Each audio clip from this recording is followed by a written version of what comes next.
Are you sisters? Timukoma nemningina ndini mukoma wacho. Chii chamafambira mama? Mningina wangu anza neMaAcids. Arihwara neMaAcids. Anetsa.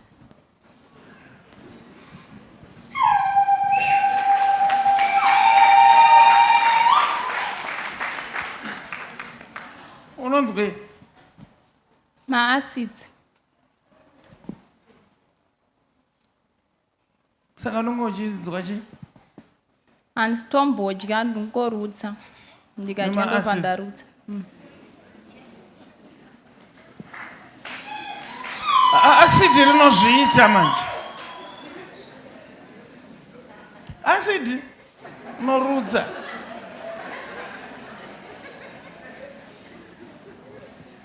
Pane karombo kandakanyora kekunzi Mwari mweya mutsvene amene muchikaziya. Pandakanyora karombo ikako taiita rimwe drama kuchechi rekuti ndaiekta ndiri Josefa wemubhaibheri, ndokubva mera taane nhumbu.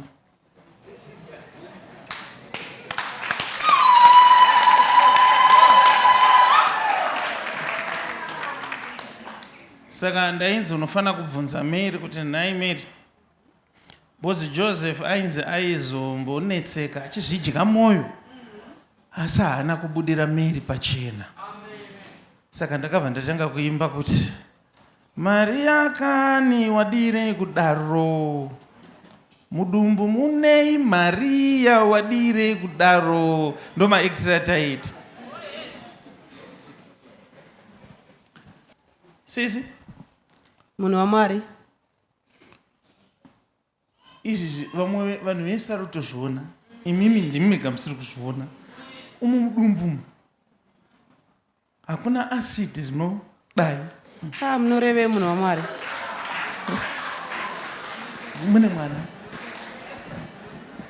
Ko iye munogara naye? Imeni munhu waMwari ndinogara naye. Ko iye anogoregererei kukubudirei pachena kuti ane pamwiri? Naive mwana mai wangu, waregerei kundudza nguva yese nchiwesta mari nchitenga mushonga weMaAcids. Ndosaka wachiramba kuya kuno kuchechi naye. Mari yandakawesta yese. Maitombo mtu uya achiramba? Yanga nhasi anga achiramba. Sanenge wada kuya kuno achiramba kuya. Kuti apore. Ndawesta mari yakawanda. Bananas in pyjamas. Munongaziva here kakatuni kako? Munongaziva kakatuni kako?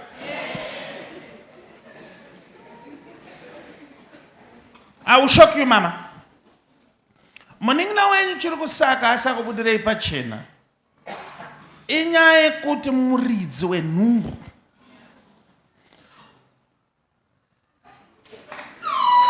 anofamba nengoro achitengesa mabhanana. Now ari kuzviziva kuti akakubudirei pachena ka hamungamboda anotengesa mabhanana. Iwe sei usina kuudza sisi kuti usina kuudza muridzi wenhumbu? Hapana.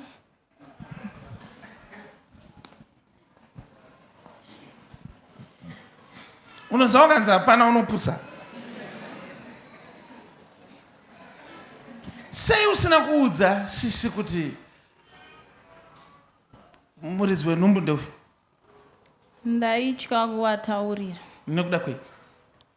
Kwazi munhu wacho akandinyebera akazvanzi ndina mukadzi, akazondudza ndaane nhumbu zvanzi ndine mukadzi.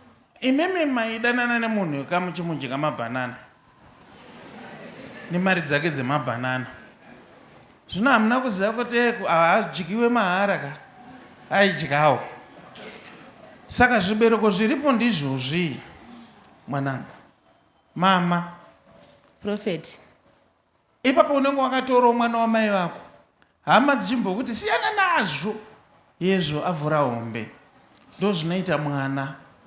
Saka ameno kuti anga achifunga kuti richaramba rakavharika kusvika riini, iri dumbu iri rakura kudai iri, asi nemiwo nemurume wenyu kumba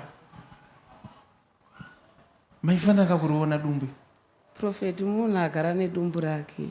Wato nedumbu hombe? Saka zvainetsa. Kuchipatara onyorwa kadhi udzanzi MaAcids.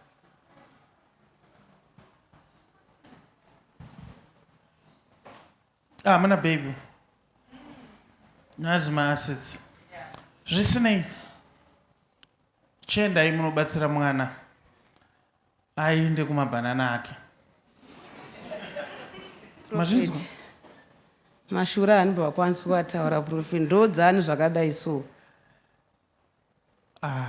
Mabhanana.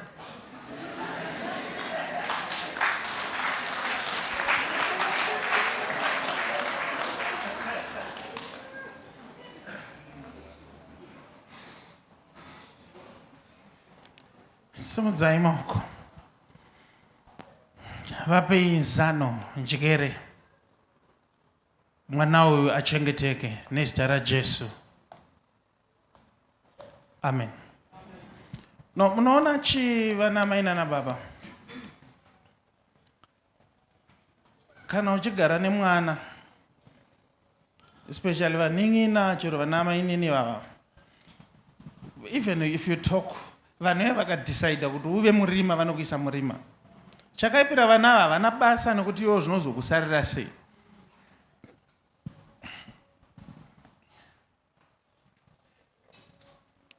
But I have good news though. Munhu wake wemabhanana uyu haana hake mukadzi. Anga achingonyepawo zvake. Tizai mwana. Notenda Prophet. Ndai munogara inyu pasi.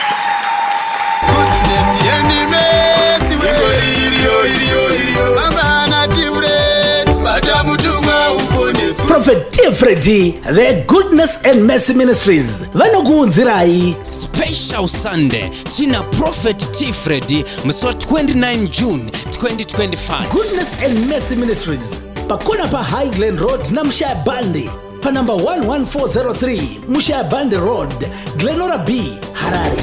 Musi 29 June, Special Sunday 2025. Mwine munhu wa Mwari Prophet T Freddy kuti munzwe zvizere. Fona ipa 0712 528 kana pa 0778 059 270. Munhu wese Prophet T Freddy wanoti hazvibvumidzwe kuti paitike chinhu chisina kumbobvira chakaprofitwa.